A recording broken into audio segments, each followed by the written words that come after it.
Harper, I want you to meet Sakura Ohara. She's your fiancé and your marriage will happen in the next few months. Walang gatol na sabi ng daddy ni Harper.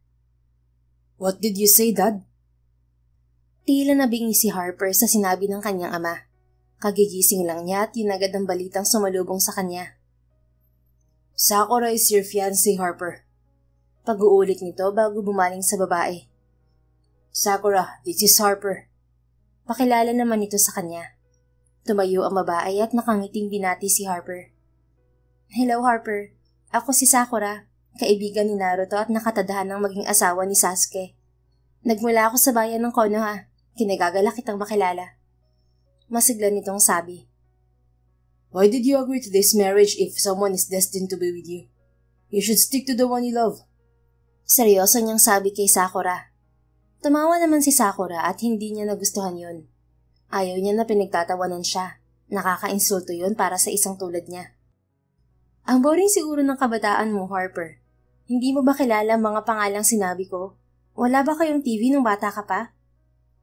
Umigting ang panga ni Harper sa inis. Pinagtawanan na siya ni Sakura, tinawag pa siya nitong boring. Dad, I won't agree to this marriage. Ako masusunod kung sino ang babaeng pakakasalan ko, at hindi siya yun. Mariin niyang pagtanggi at hindi pinagtuunan ng pansin ang sinabi ni Sakura. Wala namang humihingi ng pagsang-ayon mo, Harper. Matutuloy pa rin ang kasal kahit ayaw mo. Sabat ni Sakura. Shut up, woman. I'm not talking to you. Sigaw niya kay Sakura bago muling bumaling sa daddy niya. Dad, akala ko ba bakasyon ng dahilan kaya pinauwi mo ko dito sa probinsya? Pero bakit ipapakasal mo ko sa babaeng hindi ko kilala? May girlfriend ako sa Maynila at siya ang gusto kong pakasalan. Mariing pagtutol niya sa desisyon ng ama. Then ask your girlfriend to marry you. Bale walang sagot ng daddy niya. Magpapakasal kami ni Vien, pero hindi pa sa ngayon. Marami pa kaming gustong gawin bago magpakasal. It's better to break up with your girlfriend, Harper. At si Sakura ang pakakasalan mo. And that's final. No, hindi ako papayag sa gusto mo mangyari, Dad. Tingnan mo naman ang itsura ng babaeng pinili mo pakasalan ko kumpara sa girlfriend ko. Modelo ang girlfriend ko. Pero ang babaeng to, hindi ko alam kung saan nagmula. Mukha siyang namamalimos na bata sa lansangan. Komento ni Harper sa itsura ni Sakura. Luma at madumi ang damit ng babae. Tsinelas lang din ang sapin nito sa paa at nanlalagkit pa ito sa pawis. Sa tingin pa lang ni Harper, amoy maasim na ito. Mas nakalalamang ang girlfriend niya sa lahat ng anggulo kaysa sa babaeng nasa harapan niya. Grabe ka naman magsalita, Harper. Wala ka namang narinig sa akin kahit mukhang bangag na adik ang itsura mo ah. Nakangiting ganti ni Sakura sa kanya. Uminit ang ulo ni Harper at muling ginalingan si Sakura. Hindi ako bangag na adik. Napuyat ako sa trabaho kagabi at nasisiguro kung presentable pa rin ang itsura ko kumpara sa'yo. Maligo lang ako, gwapo na ako. Ikaw, kahit yata maligo ka mukhang maasim ka pa rin. Hindi rin ako namamalimos, Harper. Dinumog ako ng mga alaga kong aso bago umalis kaya ganito ang itsura ko. Mas presentable pa nga akong tignan kaysa sa'yo eh. Nakasuot ako ng t-shirt at pants, samantalang ikaw nakasuot lang ng sando at boxer. Nasa dyan na presentable. At kapag naligo ako, baka makalimutan mo ang pangalan mo kapag nakita akong fresh na fresh. Kaya huwag kang mapanghusga dyan. Whatever you say, I won't marry you. Whatever you say, you can't stop the marriage. Nakangising sagot naman ni Sakura. Babawi pa sana si Harper, pero pumagit na sa kanilang dalawa ang daddy niya. Harper, ilaan mo ang 3 araw mong bakasyon para mas makilala si Sakura. Sa tingin ko naman magkakasundo kayong dalawa. Binalingan nito ang dalaga. Sakura, alam kong naabala kita sa pagpunta mo rito. Maraming salamat at pinaunlakan mo ako. Walang anuman po yun, Tito. Dad, are you blind? Unang pagkikita pa lang namin, nagtatalo na kaming dalawa. Hindi kami magkakasundo niyan. Sansala naman ni Harper sa ama. Sumingit naman agad si Sakura. Nagkakasundo rin ng mga magkaaway, Harper. Tingnan mo si Goku at Vegeta. Magkaaway sila nung una pero nagkasundo rin sila at naging magkakampi. Proud na sagot ng dalaga. Matalino tumingin si Harper kay Sakura. Zip your fucking mouth. Wala akong pakialam sa mga taong sinasabi mo. Their life is different from mine. Hindi rin ikaw ang kinakausap ni Tito Med kanina, pero hindi naman kita pinatahimik. Ang unfair mo gusto mo ikaw lang ang sisingit sa usapan kahit hindi ikaw ang kinakausap. Parang sasabog ang ulo ni Harper sa inis kay Sakura. Kahit anong sabihin niya rito ay may pambawi agad dito sa kanya. Pinakalma muna niya ang sarili bago muling nagsalita. You know what? Hindi tayo magkakilala at ngayon lang tayo nagkita. Bakit pumapayag ka sa kasal na to? Okay lang ba sa'yo na hindi natin mahal ang isa't isa? Hindi nagiging matagumpay ang isang kasal kung walang pagmamahal. Look at my parents. Arranged marriage din sila. Pero bata pa lang ako, naghiwalay na sila. That's why I never agreed to this marriage setup. Wala namang problema sa akin ng arranged marriage na to. Si Sasuke nga gusto kong pakasalan. Ikaw pa kayang real life heartthrob? Jackpot na ako sa'yo kapag naging asawa kita. Ang gwapo mo na at mukhang may abs pa. Hindi na ako mag-iinarte, no? Grab the opportunity habang nasa harapan ko pa. Miss, I know I'm handsome but biro lang yun, hoy. Nadiwala ka naman agad na gwapo ka. Putol ni Sakura sa sasabihin niya sabay tawa. Kaya naman napigtas ka agad ang pinipigilang inis ni Harper. Matalim niyang tiningnan si Sakura, pero hindi man lang ito naapektuhan. Hindi niya matitiis ang ugali nito at hindi niya ito pakakasalan. Dad, palayasin mo na yan sa pamamahay natin. Ayoko siyang makita at hindi ko rin siya pakakasalan. Pikon niyang baling sa daddy niya. Tumawa naman ang Ginoo. Ito ang unang beses na nakita kitang ganyan, Harper. Palagi kang kalmado at magandang sinyalis to para matuloy ang kasal niyo. What? No! I won't marry her, Dad. Si Vian ang pakakasalan ko at hindi siya. Muli niyang tutol bago talikuran ng dalawa. Nabalitaan ko na wala ka raw inaatrasan pagdating sa kahit anong bagay. Mukhang hindi naman totoo yun. Saad ni Sakura, na nagpahinto kay Harper. Muli siyang tumingin kay Sakura. Lumapit naman ito sa kanya habang nakangiti. Talagang ang lakas mang asar. Kuhang-kuha ang inis niya ng babaeng to. Bakit umaatras ka sa arranged marriage natin? Natatakot ka ba sa akin, ha, Harper? Tanong pa nito sa kanya na tila nang hahamon. Hindi ako natatakot sa'yo. Ayoko lang maranasan ng loveless marriage na nakita ko sa mga magulang ko. Nasaksihan ko kung paano sila mag-away at maghiwalay. Lumayo si Mami at iniwan ako kay Daddy. Hanggang sa nabalitaan namin na namatay sa sakit si Mami. Ayokong pagsisihan ng bagay na to sa huli. Sagot ni Harper na bahagyang tumingin sa daddy niya. Prente lang naman itong nakaupo sa sofa at pinapanood ang diskusyon nila ni Sakura. Hindi man lang ito nakikitaan ng kahit anong pagsisisi sa nangyari sa pagitan nito at ng mami niya na hindi niya maunawaan. Kung ganon, ibigay mo sa akin yung 3 araw mo habang narito ka sa probinsya. Bibigyan kita ng pagkakataon na umatras sa kasal kapag nanalo ka sa 3 laro na gusto ko. Kapag nagawa mo yun, hindi kita pipigilan at ako mismo ang atras sa kasunduan. Ano sa tingin mo? Wika ni Sakura na nilalabanan ang tingin niya. That's childish. Bata lang ang mag-iisip ng ganyan para sa isang sagradong bagay. Huwag mong gawing laro ang kasalhuman. Hindi kita pipilitin kung ayaw mong maglaro. Pero seryoso ako na hindi mo kayang bigilan ang kasal natin. Humalokip-kip ng tayo si Harper. Pinagmasdan niyang mabuti si Sakura. Napagtanto niyang maganda ito at sexy sa kabila ng pawisan nitong itsura at maruming pananamit. Kung wala siyang kasintahan at hindi siya natatakot sa arranged marriage, hindi siya magdadalawang isip na pakasalan si Sakura. Pero bakit ba naman kasi para itong bata sa ayos nito ngayon? Hindi man lang nag-abalang mag-ayos. Sobrang layo talaga nito kay Vian na palaging nakakolorete at nakabihis ng maganda. You mentioned the guy name earlier. Marry him instead of marrying me. Muli na naman tumawa si Sakura. Halos mawala na ang sikip nitong mga mata sa sobrang pagtawa. Ang funny mo pala, no? Paano ko naman pakakasalan ng isang anime character? Kung totoo sana si Sasuke, edi sana siya nalang pinakasalan ko. Second option lang kita, Harper. At first love ko ang mga anime. Nasagi ang pride ni Harper sa sinabi nito. Mataas ang kumpiyansa niya sa sariling kagwapuhan. Pero hindi niya matanggap na ikumpara siya nito sa isang animated person at naging second option lang siya nito. Hindi siya mahilig sa anime pero alam niyang mas gwapo siya sa lalaking yun. Tell me the reason behind this arranged marriage. Nakita ni Harper nang biglang tumayo ang daddy niya. Nagtaka siya nang makita ang pangamba sa mukha nito. Nanatiling tikom naman ang bibig ni Sakura at nakatingin lang sa kanya. Nararamdaman niyang may kakaibang pangyayari para ipagkasundo silang dalawa. Harper, hindi ka pa handa para malaman yun. Sabat ng daddy niya. Just tell me the truth, Dad.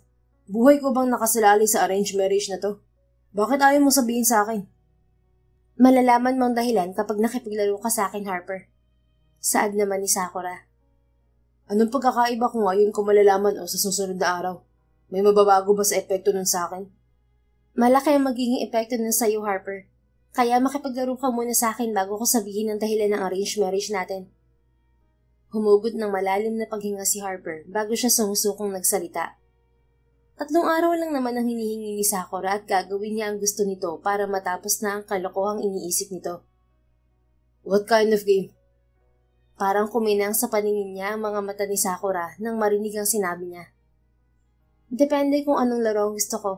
Pwedeng mind games, physical games, at kung ano pang pwedeng laruin. 3 laro lang naman. Hindi yun patas, Sakura. Nasisiguro ko na laging pabor sa'yo ang laro sa isip mo. Sige. Para patas tayo, pagbibigyan din kita. Magkakaroon ka rin ng 3 laro na ikaw mismo ang iisip kung ano ang ipapagawa mo sa akin. Kung sino ang unang magkaroon ng 3 puntos sa ating dalawa, siya ang panalo. Deal? Deal. If you allow me to do the first game. Nakangisi niyang hapon kay Sakura. Mas malaking advantage niya kung siya ang unang maghahain ng laro dito.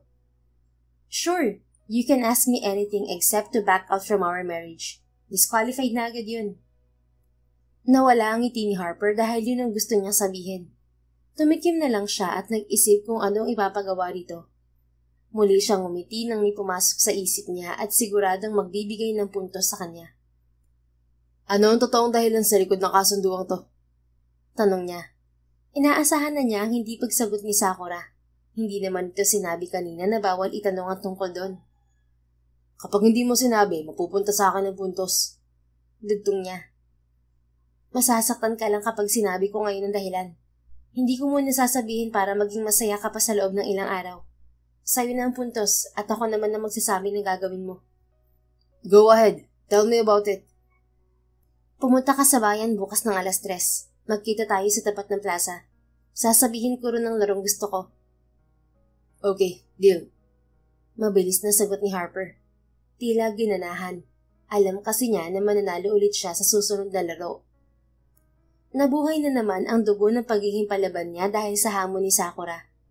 Tatapusin niya ang laro nito para ito mismo ang umatras sa kasal.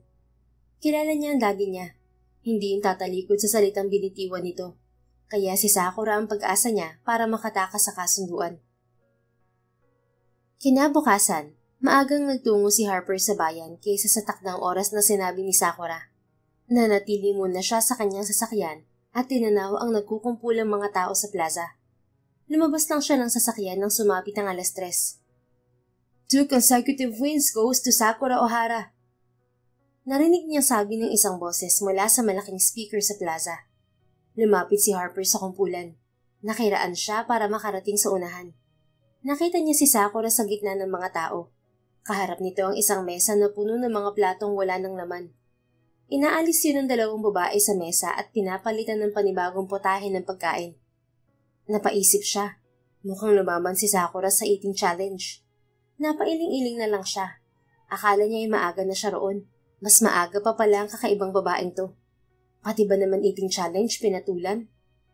Sino ang susunod na hahamon sa ating defending champion? Tanong ng announcer sa mga naroon. Kinuha naman ni Sakura ang atensyon ng nagsasalita. May sinabi ito sa announcer bago kinuha ang mikropono mula rito. Paging Harper Abella. Kung narito ka na, please come forward. Harper Abella, come forward please. Anunsyo ni Sakura sa mikropono bago yun ibalik sa announcer. Kung sino man si Harper Abella, magtungo ka na rito sa unahan. Ikaw ang gustong makalaban ng aming defending champion sa 3rd round ng eating contest. Lumapit si Harper sa kinaroroonan ni Sakura. Ngumiti naman ito sa kanya nang makita siya. Wow, ito pala si Harper Abella. Napakakisig at ang gwapo niya. Parang gusto ko siyang iuwi. Birong sabi ng announcer. Hindi yun pinansin ni Harper. Humalakip-kip siya at seryosong tumingin kay Sakura. Ito ba ang larong gusto mo? Seryoso niyang tanong dito. Oo, talunin mo lang ako sa pagkain para makuha mo ang puntos. No, it's not healthy to eat too much. Ibang laro na lang ipagawa mo sa akin. Pagtanggi niya. Maselan siya sa pagkain at mahigpit din niyang binabantayan ang wastong Jetta para manatiling malusog ang katawan niya. Huwag ka mag-alala, Harper. Easy lang ang 3 round sa akin. Kamag-anak ko kasi si Majin Buu. Mas lumalakas ang lahi namin kapag marami ang kain. It's still a no, Sakura. Even you came from an extraordinary family race. Mas mahalaga ang... Napahinto sa pagsasalita si Harper nang malakas na tumawang babae. Why? Did I say something funny? Nagtataka niyang tanong dito. Nakakatawa ka kasi, Harper. Bakit hindi mo kilala si Majin Buu? Should I need to know him? Hindi naman. Baka kasi hindi mo siya napapansin sa Dragon Balls. Baka ang kilala mo lang ay sina Son Goku, Vegeta, Gohan at Goten. Mga super saiyan ng mga yun at malalakas sila. Kahapon lang tayo nagkakilala, Sakura. Paano ko makikilala ang mga kamag-anak mo? Mas lumakas naman ang tawa ni Sakura. Nanginig pa ang luha nito at nakahawak sa tiyan. Ngayon ko talaga napatunayan na ang boring ng pagkabata mo, Harper. Wika nito habang umiiling na tumatawa. It's not boring to learn different kind of business, even if I was at a young age. Pagtatanggol niya sa sarili. Wow, ang lupit mo naman, Harper. Pero boring ka pa rin. Hindi mo kilala ang mga paborito kong anime characters. Quit saying different names. I'm not interested with them. Let's go back to business. Okay. Seryoso ako na ito ang gusto kong laro. Kapag hindi ka lumaban ngayon, makukuha ko ang puntos. Handa na ba kayong dalawa? Singit ng announcer sa usapan habang salitan silang tinitingnan. Hindi ako lalaban. Sagot ni Harper sa announcer nang hindi nagiiwas ng tingin kay Sakura. Sa'yo na ang puntos na to, Miss O'Hara. At sasabihin ko na rin ang 2 laro na ipapagawa ko sa'yo. Ang boring mo naman, Harper. Bakit masyado kong nagmamadali? Hindi ba pwedeng ipagpabukas mo na lang ang 2 laro? Samahan mo muna ako mag-enjoy dito sa bayan. Piyesta pa naman at maraming palaro dito. 3 araw lang ang bakasyon ko at kailangan kong tapusin ang kalokohang to bago bumalik sa Manila. Okay, sige. Mag-usap tayo sa ibang lugar. Tumayo si Sakura. Kinausap muna nito ang announcer bago umalis. Sumunod naman siya rito hanggang tumigil ito sa tapat ng milkshake cart na naroon din sa plaza. Order ka lang ng gusto mo. Libre ang lahat ng pagkain dito tuwing fiesta. Sabi ni Sakura bago nag-order ng inumin sa tindera. I know, but it's not my concern. Pumunta ka sa nag-iisang wine shop dito sa bayan bago mag-alas 5 ng hapon. Doon natin gagawin ang 2 laro na gusto ko. Wala na akong gagawin ngayon. Sabay na lang tayong pumunta ron. Nasaan ba ang kotse mo? Nakikisakay na lang ako. No, ayokong mabahiran ng dumi ang sasakyan ko kapag sumakay ka ron. Pumunta ka ng ikaw lang at pupunta rin ako ron ng ako lang. Mariin niyang pagtanggi. Ang arte mo, Harper. Sige na nga, umalis ka na. Pupunta ako ron ng ako na lang. Masungit nitong sabi habang nakanguso. Napangiti naman si Harper. Pakiramdam niya ay nanalo siya kay Sakura dahil nawala ang masaya nitong ngiti sa labi. See you later, Sakura. Paalam niya rito bago umalis. Maghahanda pa siya para masiguro ang panalo niya mamaya. Ilang minuto lang ay nasa wine shop na si Harper. Kaibigan niya ang may-ari ng shop na yon. Humiling siya ng iba't ibang klase ng inumin dito. Isa rin sa negosyo niya ang alak at kabisado niya ang bawat isang yon.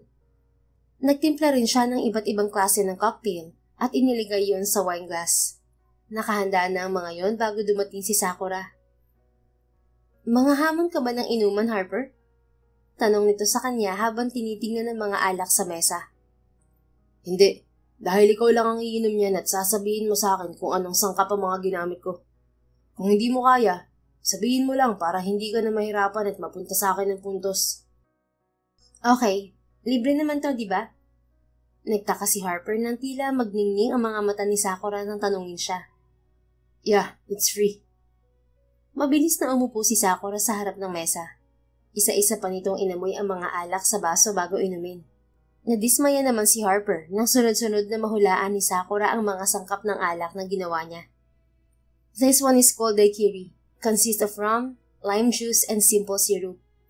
This one is mimosa, consists of orange juice and champagne. This one is white Russian, consists of coffee liquor, vodka, and fresh cream. Sagot ni Sakura na parang eksperto ito sa mga ganoong uri ng alak. Tama na yan. Nakuha mo na ang puntos. Pigil niya nang iinumin pa nito ang ibang alak na hindi kasama sa laro niya. 2-1 na tayo, Harper. Masayang sabi ni Sakura. Nakakamiss sa mga alak na ginagawa ni Ma'am nung nabubuhay pa siya. Bakit kasi ang aga niyang kinuha sa akin? Namumungay ang mga mata nitong sabi, tanda ng kalasingan. Hindi lang tikim ang ginawa nito sa mga alak, kundi inuubos talaga nito ang laman ng baso. Kailangan ko na rin sabihin ang ikalawang laro na ipapagawa ko sa'yo. Tumayo si Sakura. Humawak ito sa gilid ng mesa para hindi mawalan ng balanse. Anong ipapagawa mo sa akin, Sakura? Ihatid mo ako sa bahay. Lasing na ako. Hindi ko na kayang umuwi. Makukuha ko ba ang puntos kapag ginawa ko yan? Oo. Nakangiti nitong sabi at halos pumikit na ang mga mata sa kalasingan. Okay, halika na. Nagpatayo na si Harper palabas ng wine shop, pero hindi niya naramdaman ang pagsunod ni Sakura, kaya bumaling siya dito. Natapik ni Harper ang noo nang makitang nakahiga sa sahigang babae. Wala siyang pagpipilian kundi balikan ito at buhatin. Hay, hindi naman kasama ang pagbuhat sa laro. Dapat dobleng puntos to at panalo na ako. Bulong niya bago isakay sa sasakyan si Sakura. Problemado naman si Harper kung saan ihahatid si Sakura. Hindi ito magising para sabihin ang lokasyon ng bahay nito. Tinawagan na lang niya ang daddy niya para tanungin kung saan nakatira si Sakura. Yes, Harper. Tanong nito pagsagot sa tawag niya. Dad, alam mo ba kung saan ang bahay ni Sakura? Pupuntahan mo ba siya? That's good, son. Natatandaan mo pa ba ang lumang bahay natin sa gitna ng bukid? Yes, Dad. Doon nakatira si Sakura. Really? Bakit doon siya nakatira? Matagal nang abandonado ang bahay na yun at masyadong liblib sa lugar na yun. Tanong niya sa ama habang nakatingin kay Sakura. May binubulong ang babae, pero hindi naman niya maintindihan. Bahagya naman siyang natawa nang tapikin nito ang sariling muka. Nagising ito sa lakas niyon, pero bumalik ulit sa pagtulog. Close ang pamilya ni Sakura sa pamilya natin, at lalo na sa mami mo. Sinusunod ko lang ang gusto niya. Sige na't may gagawin pa ako. Kunin mo ang loob ng pamilya ni Sakura. Good luck, Harper. Sagot ng daddy niya bago putulin ang tawag. Nagbaneo na lang si Harper patungo sa lumang bahay nila. Umalis sila roon nang maghiwalay ang mga magulang niya noong bata pa lamang siya. Wala siyang ideya na may nakatira doon ngayon. Muli niyang binuhat si Sakura nang makarating doon. Iniwan niya ang kotse ilang metro ang layo sa bahay dahil maliit ang daan patungo sa bakuran. Tumaas ang balahibo ni Harper pagtapak pa lang niya sa loob ng bakuran. Hindi pa naman ganoon kadilim ang paligid at hindi rin siya matatakotin, pero kinikilabutan siya. Binaliwala niya ang nararamdaman at nagpatuloy sa paghakbang. Pero muntik na niyang mabitiwan si Sakura nang sumugod sa kanya ang higit sa 10 aso. Sabay-sabay itong tumahol at tila galit na galit sa kanya. Hindi siya umalis sa pwesto dahil sa takot. Tao po? Sigaw niya para marinig ng pamilya ni Sakura na may tao sa labas. May tao po ba rito? Muli niyang sigaw pero walang sumasagot sa kanya. Sakura, wake up.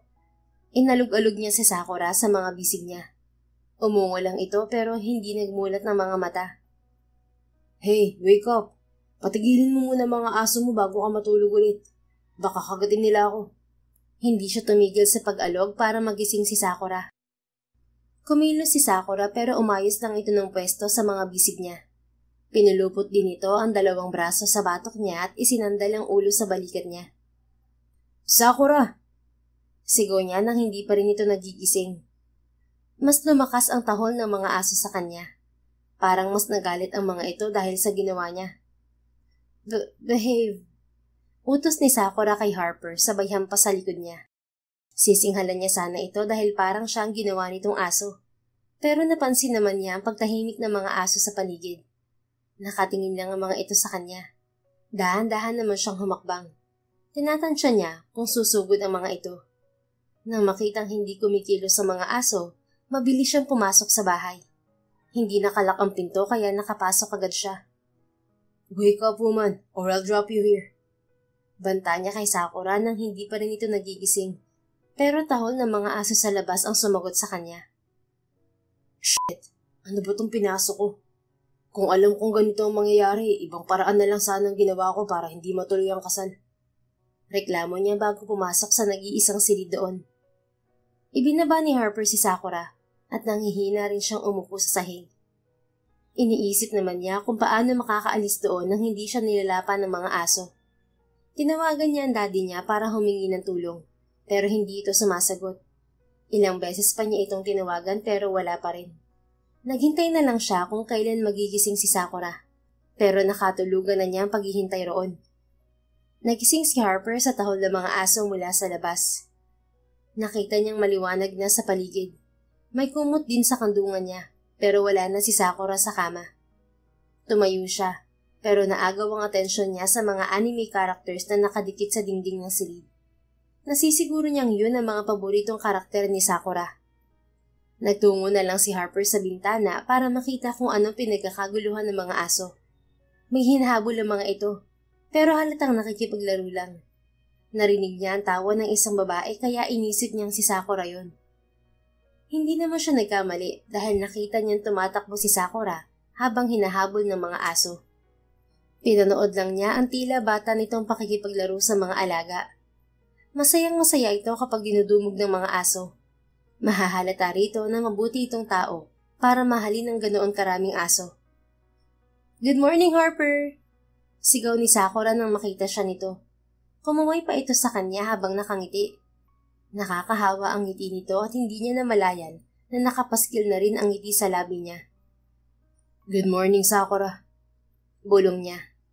Nakita niyang tumakbo si Sakura papasok ng bahay, kaya lumabas na rin siya sa silid.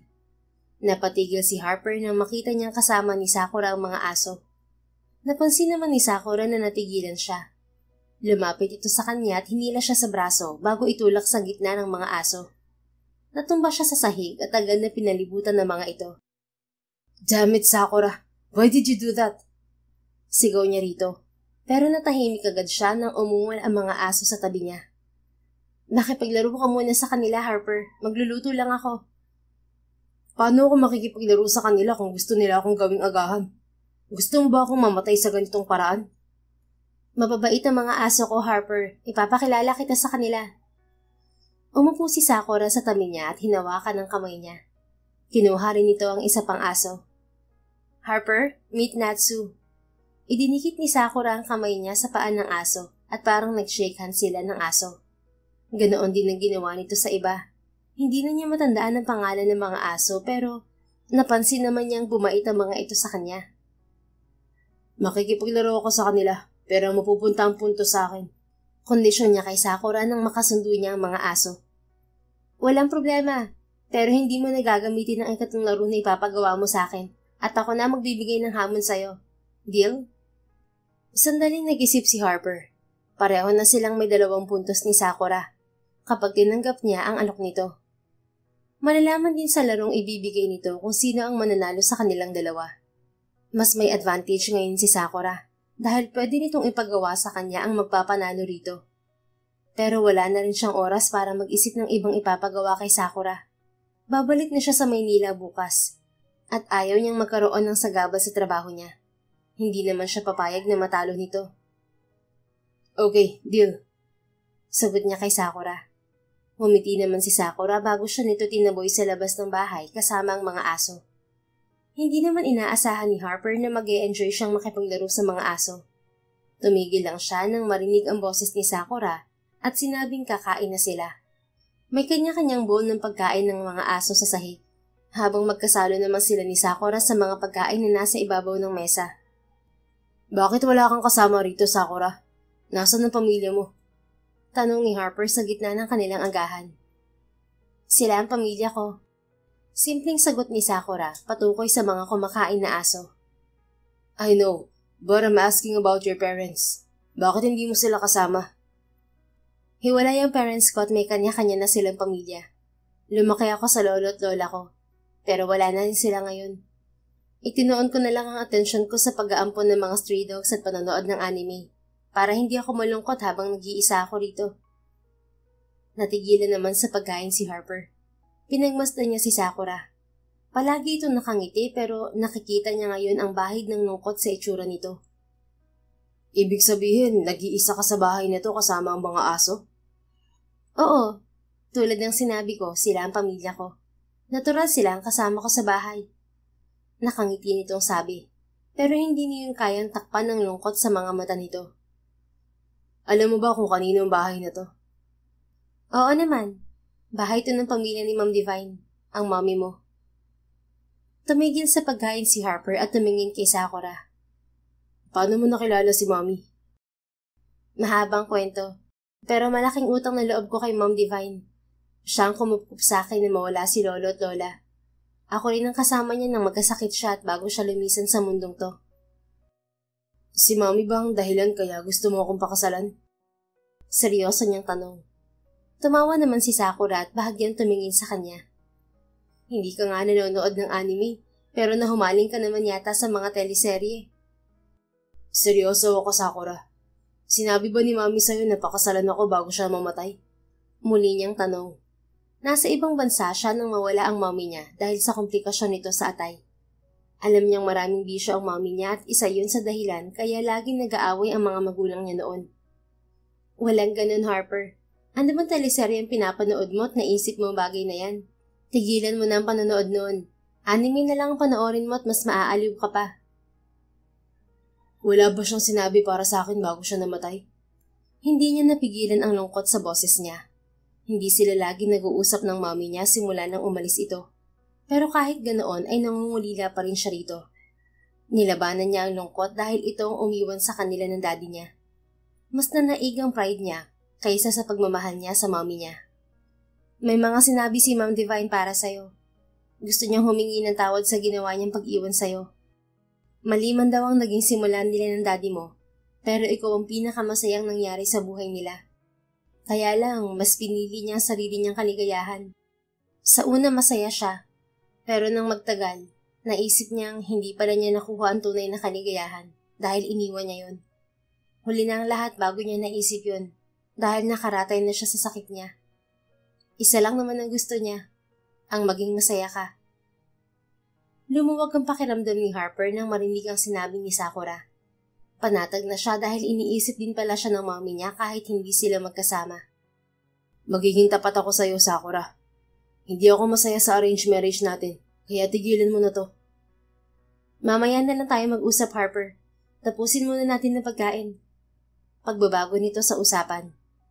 Hindi na kinulit ni Harper si Sakura. Bumalik na lang siya sa pagkain hanggang matapos silang dalawa. Tinulungan niya rin ito sa pagliligpit bago siya nagpaalam dito para umalis.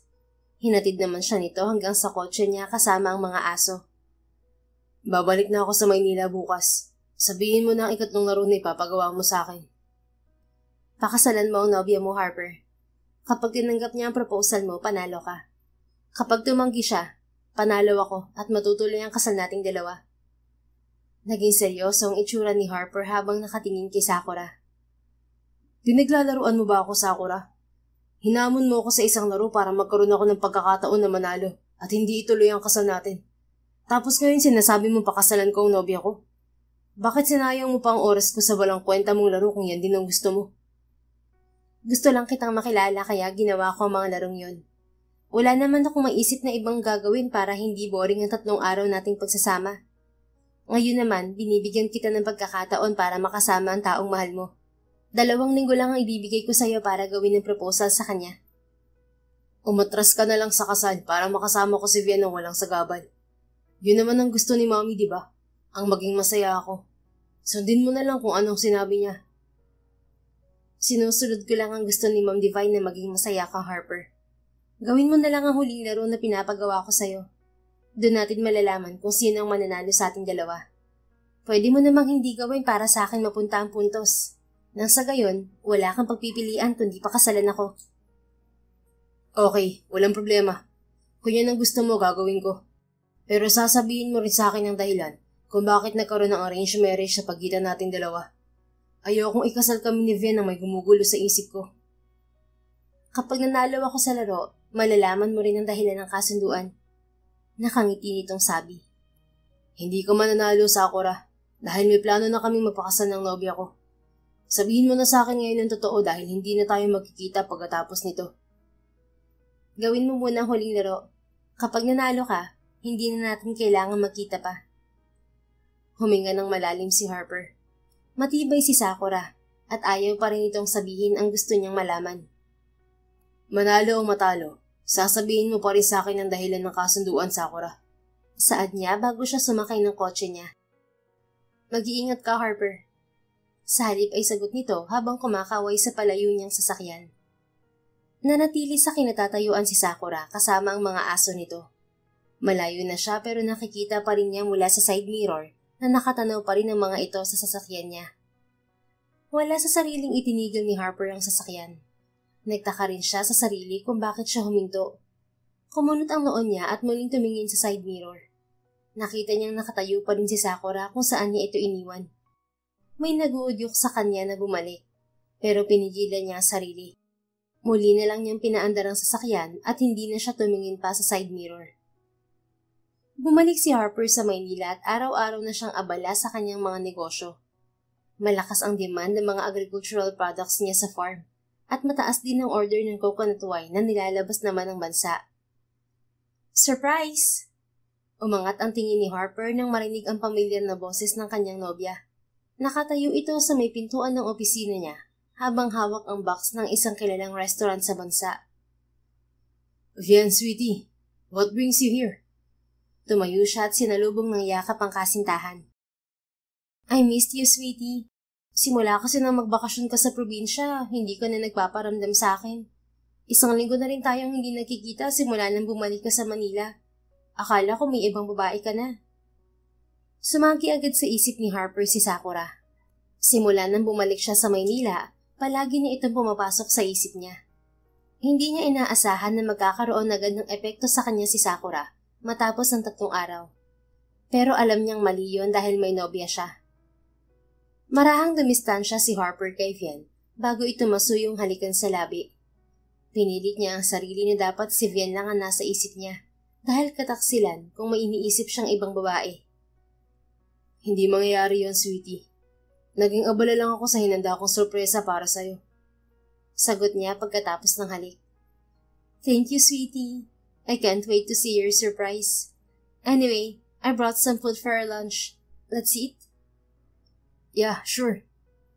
Magkasabay silang kumain ni Vian at marami rin silang napag-usapan. Pero hindi sumagi sa pag-uusap nila ang tungkol sa kasal. Hindi rin ito nagbigay ng imbitasyon para dumalo siya sa darating nitong fashion event sa susunod na linggo.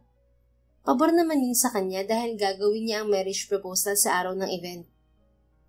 Pakakasalan niya sa Vian dahil mahal niya ito at hindi dahil sa larong ginawa ni Sakura. Dumating ang araw na hinihintay ni Harper. Dumalo siya sa fashion event ni Vian nang hindi sinasabi sa kasintahan. Nakahanda na ang lahat para sa proposal na gagawin niya. Hihintayin na lang ang final catwalk ni Vian at doon niya gagawin ang proposal. Matagang naghintay si Harper hanggang sa humantong ang final catwalk ni Vian. Tamang-tama ang suot nitong white mini dress para sa proposal niya. Umakyat siya sa runway habang nasa unahan si Vian. Mabilis siyang lumuhod habang nakatalikod ito. Nagbago ang saliw ng musika sa paligid na kasama sa plano niya. Napasinghap ang mga guest nang ilabas niya ang diamond ring. Will you marry me? Tanong niya pagharap ni Vian sa kanya. Inisip ni Harper na matutuwa si Vian sa proposal niya. Pero hindi niya inaasahan ang reaksyon nito.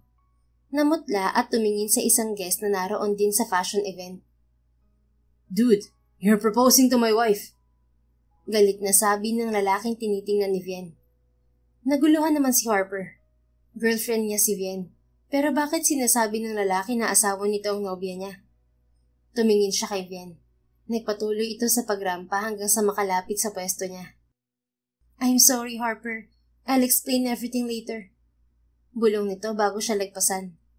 Natigilan si Harper. Parang pinako siya at hindi nakagalaw. Nasaktan siya sa sinabi ni Vian at napahiya rin siya sa harapan ng mga tao. Nagbubulungan ng mga ito habang nakatingin sa kanya. Hindi niya alam kung paano aalis sa sitwasyon niya. Hubby, you're proposing to the wrong girl. Bakit kasi hindi mo sinuot ang glasses mo? Hindi mo tuloy nakilala ang babaeng dapat mong alokin ng kasal. Bumaling si Harper nang marinig ang isang boses mula sa likuran niya. Nakita niyang papalapit sa kanya ang isang modelong may parehong damit kay Vian. Pareho ang ayos ng buhok at makeup ng dalawa. Kung hindi niya kilala si Vian, mapagkakamalan niyang ito ang nobya niya. Sinuot ng babae ang glasses sa mga mata niya nang makalapit ito sa kanya. Pamilyar ng ngiti ang nakita niya sa babae bago nito nilapit ang mukha sa kanya. Akala ni Harper ay hahalikan siya ng babae, pero may sinabi lang ito sa kanya. Hindi ko ba nangangawid sa pagkakaluhod mo, Harper? Tumayo ka na riyan dahil panalo na ako. Nakakahiya rin sa mga tao na para kang engot dyan at tulala. Sakura? Gulat na sambit ni Harper nang makilala ito. Ibang-ibang Sakura sa harapan niya ngayon kaysa sa Sakura na nakilala niya sa probinsya. Mukha itong international model sa ayos nito ngayon at hindi ito mukhang maasim. Parang kay sarap nitong ikulong sa mga bisig niya. Sandali niyang nakalimutan ng heartbreak niya dahil sa presensya nito. Yes, hubby. Ako to at pakakasalan kita. Malakas nitong sabi bago siya niyakap. Kumilos ka na, Harper. Inililigtas na kita sa kahihiyan. Kaya wag mo rin akong ipahiya rito. Nangangati na ako sa makeup ko at ang liit pa ng damit ko. Peste na yan. Bakit kasi ganito ang damit na suot ng nobya mo? Bulong nito sa kanya. Bahagyang natawa si Harper dahil sa reklamo ni Sakura. Marahan siyang umalis sa yakap ni Sakura bago hawakan ang kamay nito. Sinuot niya rito ang diamond ring na binili niya para kay Vian.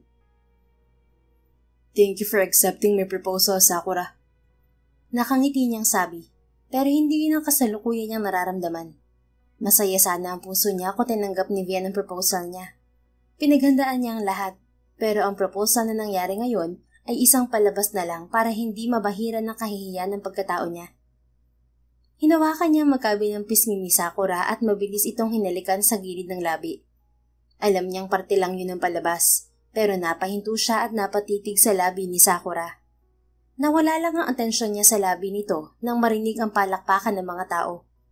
Kumislap ang mga kamera kasabay ng pagsabog ng mga petals ng bulaklak sa paligid. Hinawakan niya ang kamay ni Sakura at dinala to sa backstage. Binitiwan niya agad si Sakura nang makita niya roon si Vian. Lumapit siya kay Vian at hinila ito palayo sa mga tao. Aray! Bitiwan mo ako, Harper. Nasasaktan ako. Nagpupumiglas nitong sabi. Sabihin mo ang totoo, Vian. Sinong lalaking sumigaw kanina? Totoo bang asawang mo siya? I'm sorry, Harper. Hindi ko sinabi sa'yo ang tungkol kay Mondre. Sasabihin ko sana sa'yo pagkatapos ng event, pero hindi ko alam na may iba kang plano ngayon. Mahal kita, Harper. At handa ko siyang iwan para sa'yo. Damn it, Vian. Nasuntok ni Harper ang pader sa tabi niya. Nagpupuyos ang dibdib niya sa galit at muli niyang hinawakan sa braso si Vian. 3 taon tayong magkasintahan, Vian. Pero ginago mo lang pala ako. Sigaw niya. Nabitiwan ni Harper si Vian nang may humablot sa kanyang braso. Hinawakan siya sa kwelyo ng lalaking sumigaw kanina na asawa raw ni Vian. You're hurting my wife, dude. Maangas nitong sabi sabay suntok sa kanya. Pero hindi siya nagpatalo at sinuntok niya rin ito. Harper, tama na yan. Niyakap siya ni Sakura sa baywang para pigilan sa pakikipag-away. Patuloy naman sa pagsugod ng lalaki sa kanya. Kaya itinulak niya si Sakura para iiwas ito sa suntok. Muli naman siyang sumugod sa lalaki at sinuntok ito. Walang nagpapatalo sa kanilang dalawa hanggang inawat sila ng mga gwardya. Hinila naman siya ni Sakura palayo bago pa siya makipag-away ulit. Bitiwan mo ako, Sakura. Malakas niyang tinabig ang kamay nito, pero pinagahampas siya nito. Ano ba? Tigilan mo yan. Aray! Reklamo niya. Leche ka naman, Harper eh. Ang bulok mo sa suntukan. Nakakabawi ka nga ng suntok pero hindi ka naman nakakaiwas sa mga suntok ni Mondre sa'yo. Kung nagpaturo ka sana kay Ipo Makonochi, edi sana boxing champion ka na ngayon at bugbog sarado ang lalaking yun. Hindi pa rin nawawala ang galit ni Harper, kaya inilabas niya yun kay Sakura. Hinawakan niya ito sa braso at marahas na isinandal sa pader. Napangiwi ito sa ginawa niya, pero hindi ito nagreklamo. Alam mo bang mangyayari to, Sakura? Ito ba ang dahilan kaya gusto mong alokin ko ng kasal si Vian? Bakit hindi mo na lang sinabi sa akin para hindi ako napahiya ng ganun kanina? Galit niyang tanong. Nakatingin lang sa kanya si Sakura at parang pinag-aaralan nito ang emosyong pinapakita niya. Maya-maya ay nagpakawala ito ng buntong hininga at inalis ang kamay niya sa braso nito. Nakonsensya naman si Harper nang makita ang namumula nitong braso. Pero nanatili pa rin ang galit niyang ekspresyon. Ngunit hindi niya napigilan ang pagbabago ng matigas niyang ekspresyon nang bigla siyang yakapin ni Sakura. Ito ang realidad, Harper. Masakit tanggapin na hindi tayo mahal ng taong akala natin ay mahal tayo. Pero wala tayong magagawa. Karamihan sa mga tao ay hindi loyal. Aso na lang ang loyal ngayon. Kaya nasa aso ang forever. Huwag ka na magmahal, mag-alaga ka na lang ng aso. Itinulak ni Harper si Sakura nang marinig ang sinabi nito. Akala niya ay seryoso ito pero wala rin kwenta ang lumabas sa bibig nito. Umalis ka na at huwag ka magpapakita sa akin, Sakura. Kalimutan mo na rin ang kasunduan natin dahil hindi kita pakakasalan. Tinalikuran niya si Sakura at diretsong umalis. Samantala, pinagmasdan niya ni Sakura ang papalayong bulto ni Harper. Nang mawala ito sa paningin niya ay bumalik siya sa dressing room. Kinuha niya ang cellphone sa kanyang bag at tinawagan ng daddy ni Harper. Tito Med, umalis na po si Harper at galit na galit siya ngayon. Wika ni Sakura nang sagutin nito ang tawag niya. Narinig niya ang buntong hininga sa kabilang linya bago ito nagsalita. Inaasahan ko na to, Sakura. Alam kong hahantong sa ganito ang lahat kaya humingi ako ng tulong sa'yo na magpanggap na fiancé ni Harper. Alam kong hindi siya maniniwala sa akin kapag sinabi kong may asawa ang nobya niya at wala akong sapat na ebidensya para patunayan yun sa kanya. Kung pipilitin ko siyang magpakasal sa ibang babae, mapipilitan siyang alukin ng kasalang nobya niya at doon niya malalaman ng totoo. Ayaw kong patuloy na lokohin si Harper na babaeng yun. Mas mabuting maaga pa lang ay makita na niya ang panliloko ni Vian. Baka mas lalo siyang mahirapan kung patuloy na mahuhulog sa babaeng yun. Nag-aalala ako kay Harper, Tito. Hindi ba siya suicidal person kapag nasasaktan? Pwede niyang gawin yun kung hindi ka niya nakilala, Sakura. Alam kong nabawasan mo ang bigat sa dibdib ni Harper. Tatawagan ko rin siya para ipaliwanag ang nangyari. Mabuti naman kung ganun, Tito. Pwede na po ba akong umuwi sa bahay? Hindi kasi ako sanay ng malayo sa mga alaga ko eh. Sige, Iha. Naghihintay pa rin sa iyo ang driver na inutusan kong dalhin ka riyan. Salamat, Tito Med. Magbibihis lang po ako tapos uuwi na rin ako. Masaya niyang sabi bago putulin ang tawag. Nagpalit ng damit si Sakura. Isang itim na t-shirt at ripped jeans ang suot niya. Pinalitan niya rin ang paborito niyang tsinelas ang heels na gamit niya kanina. Nagkaroon pa ng paltos ang paa niya kaya bahagya yung sumakit. Binalik niya sa paper bag ang mga ginamit sa fashion show. Hindi naman niya natanggal ang makeup dahil wala siyang maon na face wipes.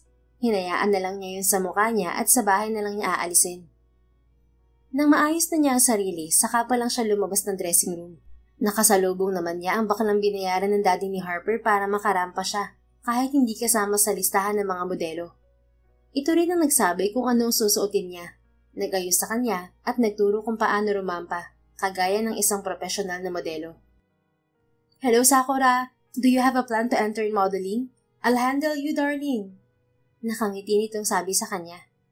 Sinabi na nito sa kanya ang alok na maging modelo siya dahil natural daw sa kanya ang talentong yun. Pero tinanggihan niya. Pasensya na po kung tatanggihan ko ulit ang alok mo. Masaya na po akong rumampa sa bukid kasama ang mga alaga kong aso. Mapagpakumbaba niyang sagot. Nanghihinayang talaga ako sa iyo, Sakura. Mas magaling ka pa kasi kay Vian Rural. Ang natural mo kasing tingnan at hindi overconfident na trying hard. Ngumiti lang siya sa sinabi ng bading at hindi nagkomento. Pero kinabahan ito nang magrinig ang boses ni Vian sa likuran nito. How dare you, Jeremiah? Kinukumpara mo ka sa babaeng yan? Sino ba yan, ha? Walang-wala siya sa kalingkingan ko. Galit nitong sabi sa bading. Halatang hindi nito nagustuhan ng sinabi ni Jeremiah. Pasensya na, may gagawin pa pala ako. Nagmamadaling nagpaalam ang bading at iniwan sila. Aalis na rin sana si Sakura pero humarang sa daan niya si Vian. Akala ko dinadaya lang ako ng paningin ko. Pero totoo pala.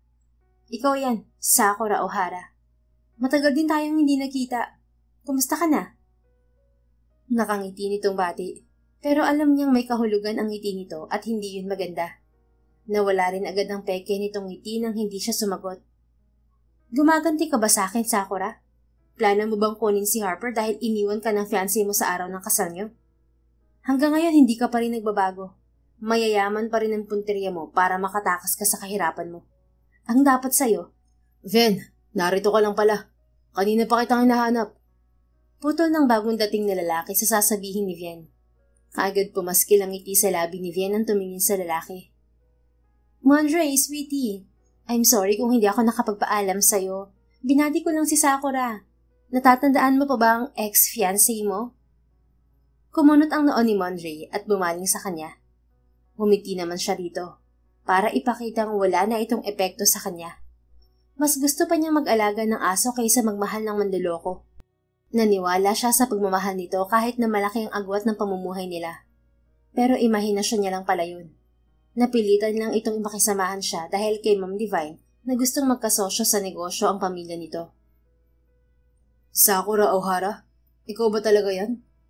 Namamangha nitong tanong. Mahirap bang paniwalaan na ako, Mondre? Ang ganda ko, di ba? Proud niyang sabi. Maganda naman talaga siya pero hindi siya mahilig mag-ayos. Shit, you look stunning. How are you? Ang tagal nating hindi nagkita pagkatapos ng, breakup natin. Oo, 6 na taon na rin, no? Ngayon ko lang nakita na magkasama kayo ng babaeng pinili mong pakasalan. At isa lang ang masasabi ko. Bagay kayo. Makahulugan siyang umiti kay Vien na masama ang tingin sa kanya. Alam niyang naiintindihan nito ang mga pinaparating na mga salita niya. Ang manloloko ay bagay sa kapwa manloloko. Anyway, aalis na pala ako. Naghihintay na kasi ang driver ko. Muli niyang sabi. Sure. Nice meeting you again, Sakura. Ngumiti lang siya at iniwan ang dalawa. Nagtungo siya sa parking lot kung saan niya iniwan ang driver. Pero wala na roon ng sasakyan. Kinuha niya ang phone niya para tawagan ng daddy ni Harper. Pero napaigtad siya nang bumusina ang isang sasakyan sa likuran niya. Gumilid siya para makadaan ito. Pero tumigil ng sasakyan sa tapat niya bago bumukas ang bintana niyon. Harper?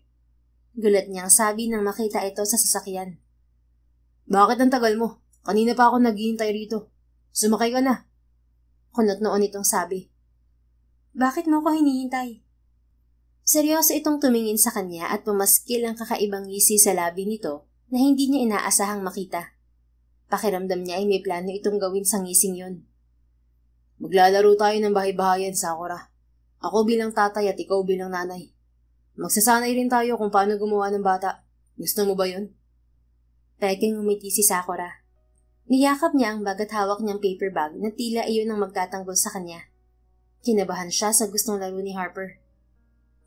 Tinawagan ka na ba ni Tito Med? Sinabi ba niya na hindi totoong arranged marriage natin?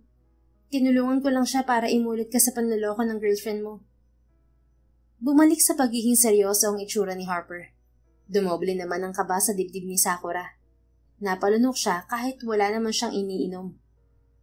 Hindi patas ang ginawa niyong pamamaraan, Sakura. Hindi makitid ang utak ko para baliwalain ang sasabihin niyo tungkol kay Vien. Napahiya ako sa maraming tao kahit iniligtas mo ako kanina.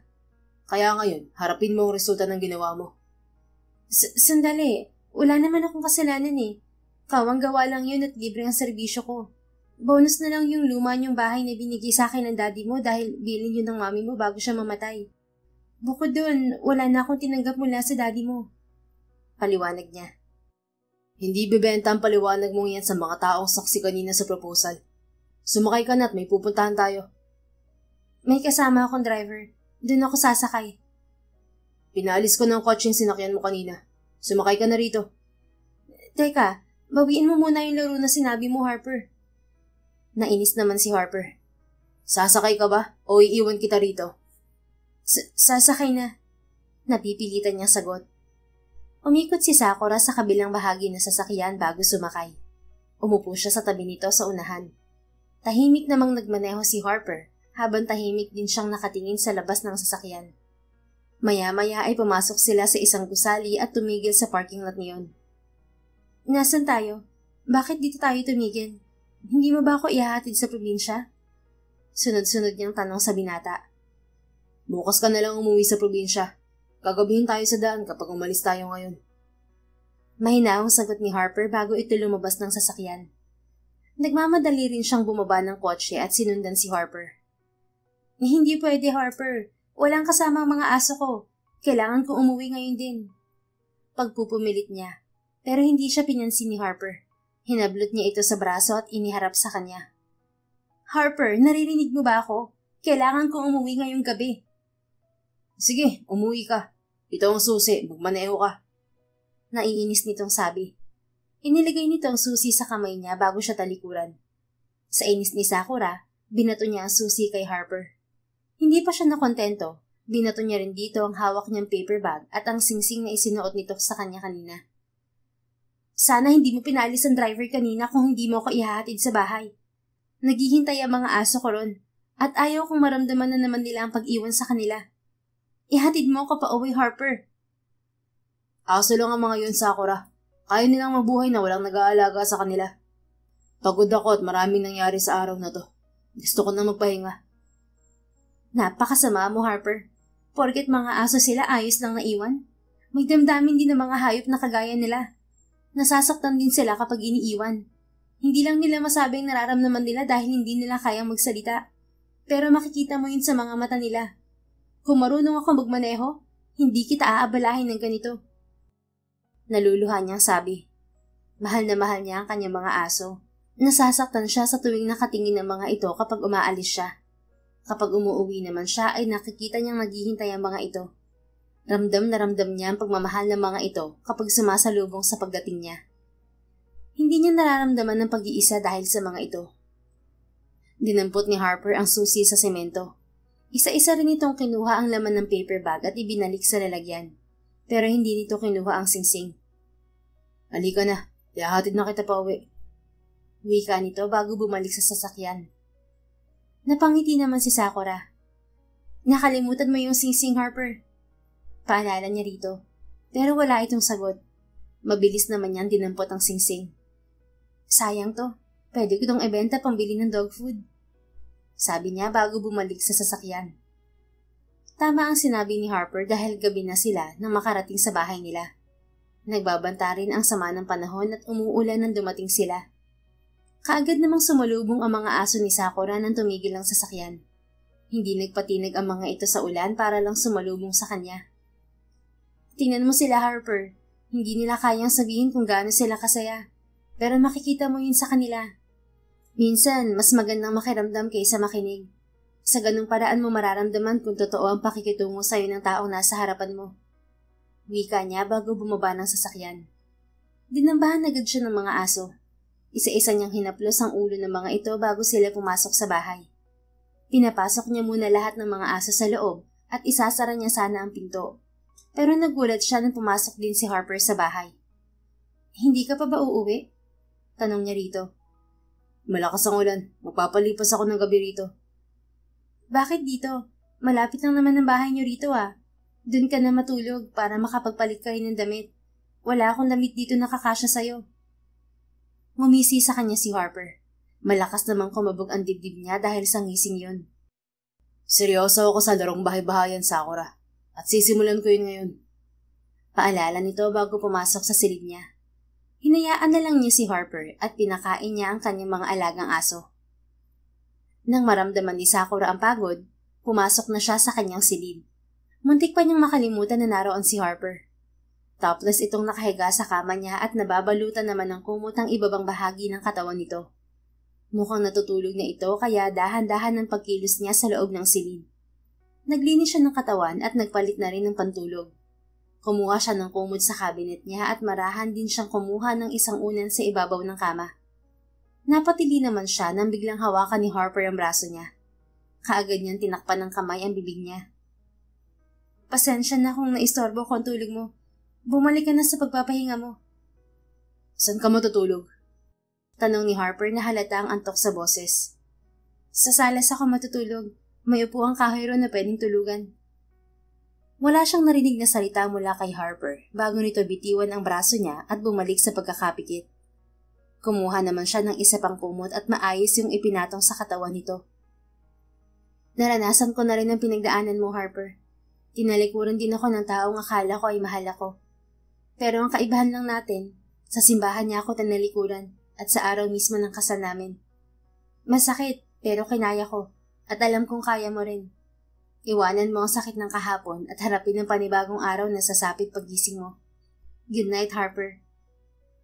Kinabukasan, napangiti si Sakura nang marinig ang magandang piyesa na tumutunog gamit ang isang piano. May malaking piano sa bahay niya, pero hindi niya yun ginagamit dahil hindi naman siya marunong. Nililinisan niya lang yun kapag wala siyang trabaho sa taniman ng mais kung saan siya nagtatrabaho. Ipagpapatuloy sana niya ang pagtulog nang bigla niyang maalala ng mga aso ang kasama niya sa bahay. Bumalik po siya ng bangon at nahulog pa siya sa hinihigaan niyang upuan. Aray ko po, malas na umaga naman oh. Reklamo niya habang hinahaplos ang balakang niya na unang tumama sa semento. Tumigil ang tunog ng piano kasunod ng isang boses. Ayos ka lang ba? Namilog ang mga mata ni Sakura nang makita si Harper. Nawala sa isip niya na naroon ang lalaki. Nakaupo ito sa harapan ng grand piano habang nakatingin sa kanya. Ngumiti naman siya at mabilis na tumayo. Umiwas siya ng tingin sa topless nitong katawan na tanging towel lang ang tapi sa ibaba.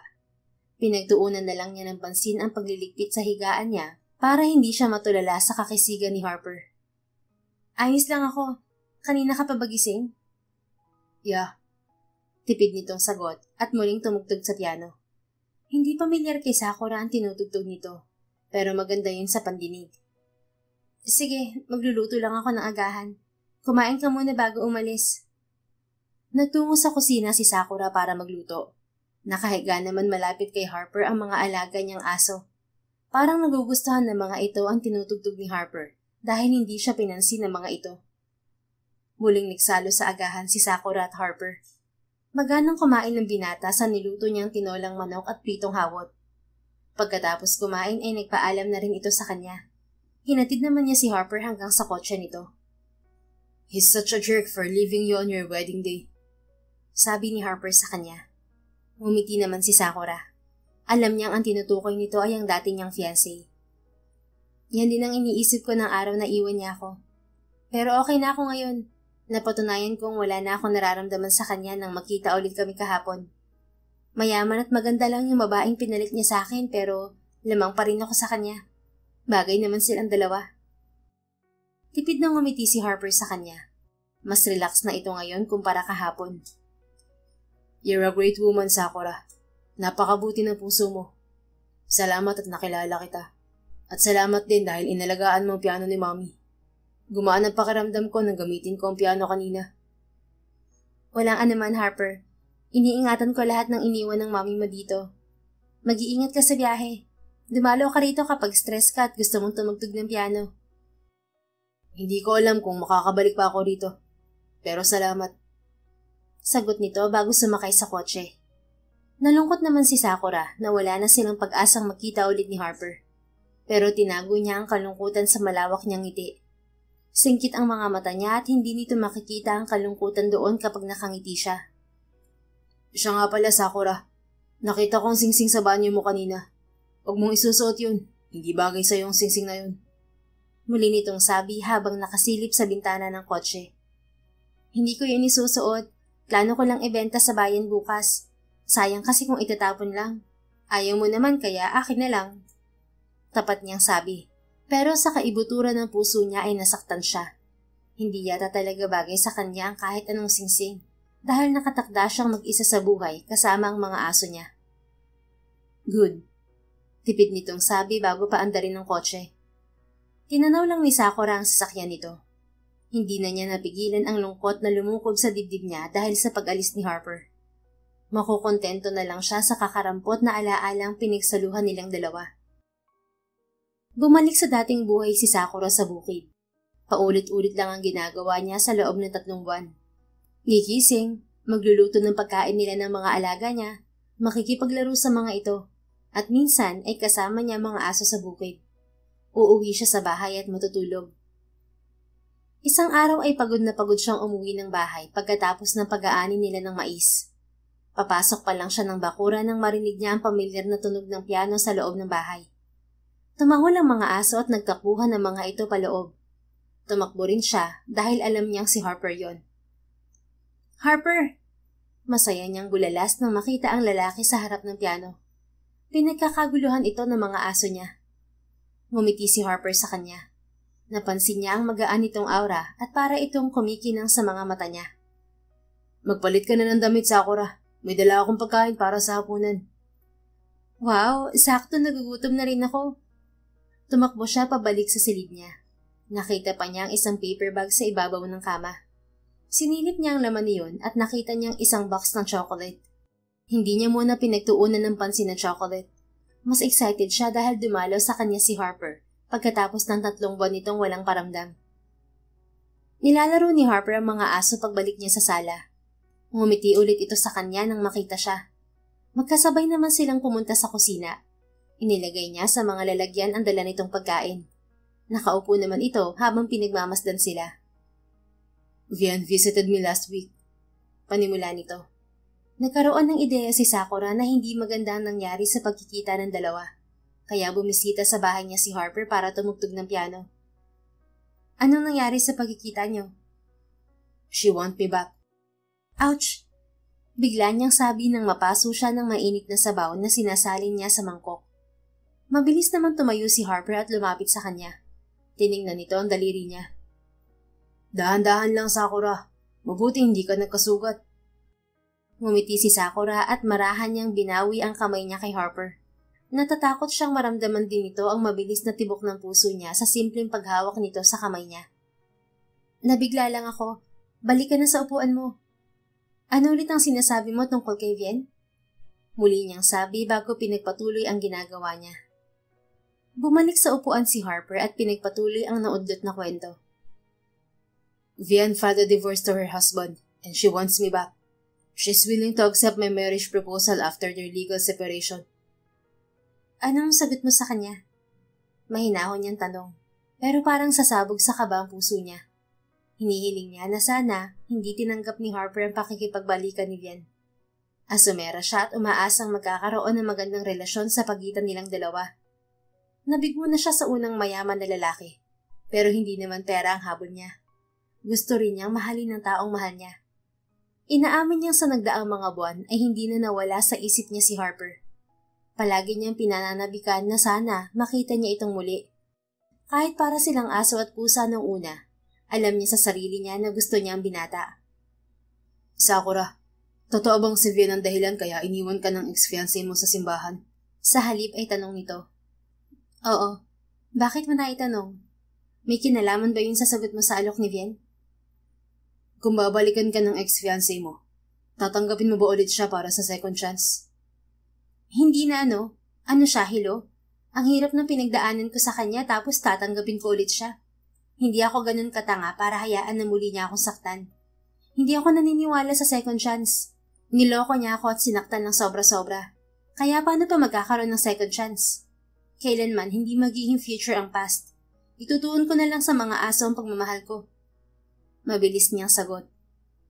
Good. Kumain na tayo. Nakangiting sabi ni Harper bago ito nagsalin ng pagkain sa plato nito.